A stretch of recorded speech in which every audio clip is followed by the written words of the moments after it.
Bueno, y seguimos con más bravas y el momento de Amalia, que nos trae una historia. Quédense, escuchen, escuchen. Y todo sirve para comparar, o no sé yo si estoy o tengo una obsesión, pero realmente leo y no puedo dejar de hacer asociaciones y de establecer paralelismos.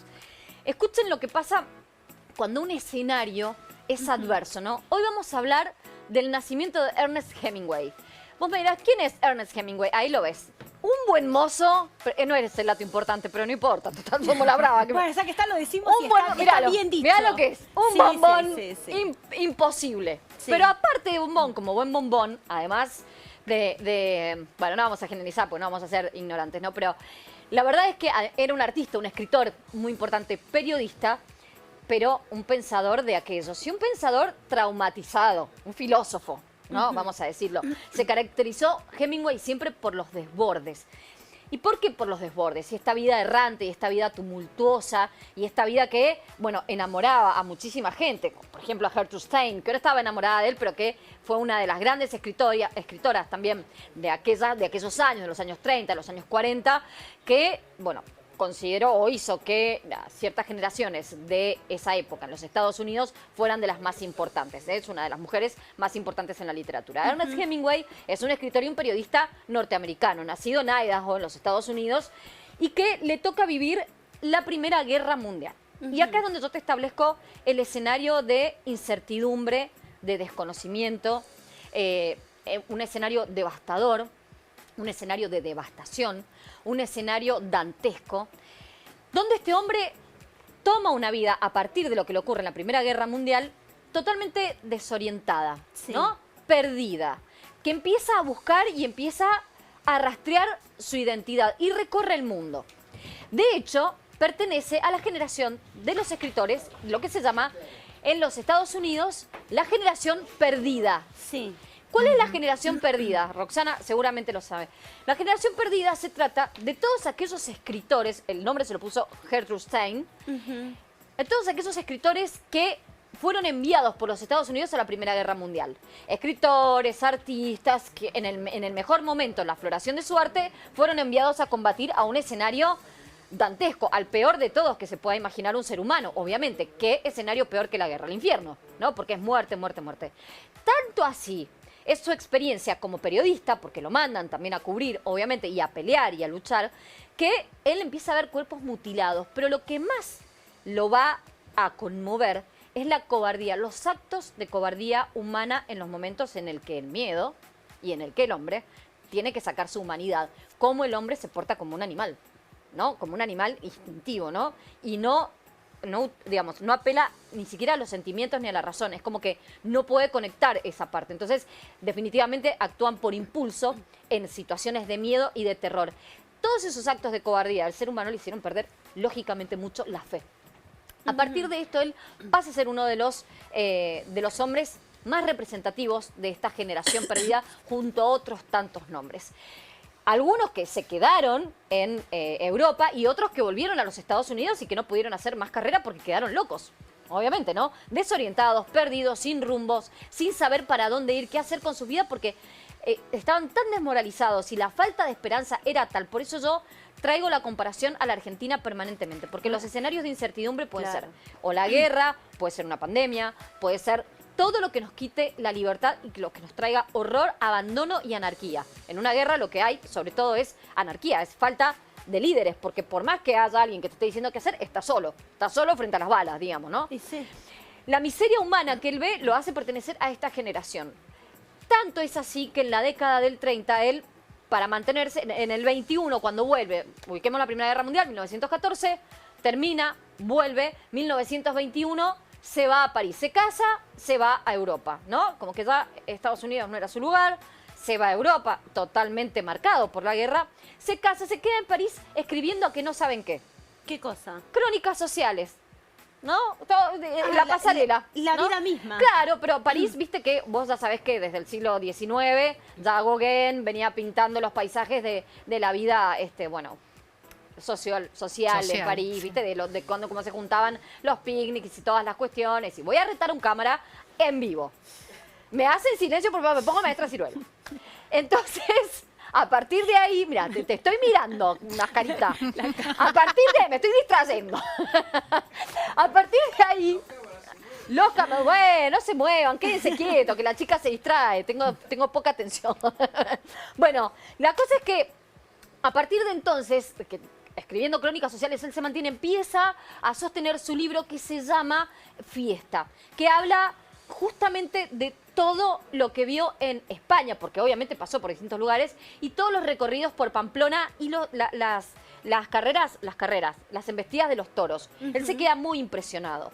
Pero a partir de allí, ¿qué es lo que hace? A partir de allí él empieza a viajar. Empieza a tener una obsesión, como todos los norteamericanos, por el continente africano.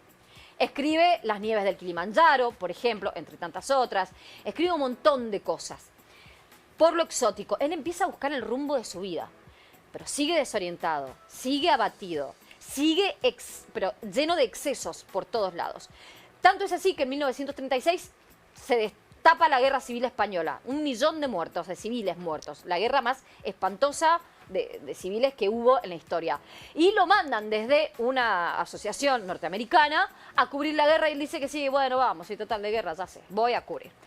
Ahí es donde él escribe una de sus obras más bonitas, que es Por quién doblan las campanas. Ay, sí. Una obra emblemática, icónica, que habla del fascismo puro. Ese es un libro que nosotros los argentinos, todos tenemos que leer.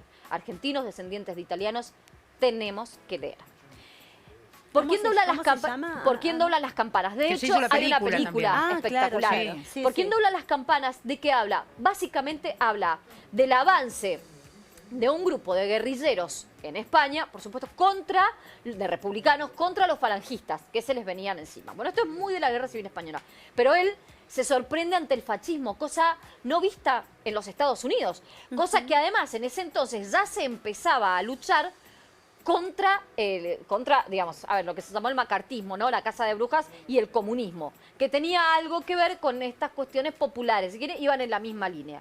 O sea que imagínate la sorpresa de Hemingway, acostumbrado a la libertad total que por lo menos expresaban los norteamericanos, más allá de lo que uno pueda después decir o no. ¿Por quién doblan las campanas? Es el libro que lo lleva a que lo nominen a Premio Nobel de Literatura por la forma de narrativa posmoderna, porque es uno de los que empieza a escribir de forma diferente e interpretar de otra manera la literatura convencional, como venía hasta el momento, dejando de respetar ciertas cuestiones que hasta ese momento eran necesarias para participar del Nobel. Bueno, él rompe con todo. Sus excesos hacen que rompa con todo. Durante la Guerra Civil Española conoce a otra mujer y en 1940 se vuelve a casar, porque a él le gustaba la mina, porque era muy buen mozo. Entonces se enganchaba lo que venía. Hay una foto que es un bombón. Se parece a Carlos Gesell. Era un bombón. ¿Viste? Sí, ¿sabés que sí? Se parece a Carlos Gesell, Ah, al pegato, fundador de sí. Villa Gesell. Un bombón. Todo eso fue lo que forja Sí. su carácter y además su estilo periodístico. Acordémonos que era periodista y que además, bueno, fue escritor.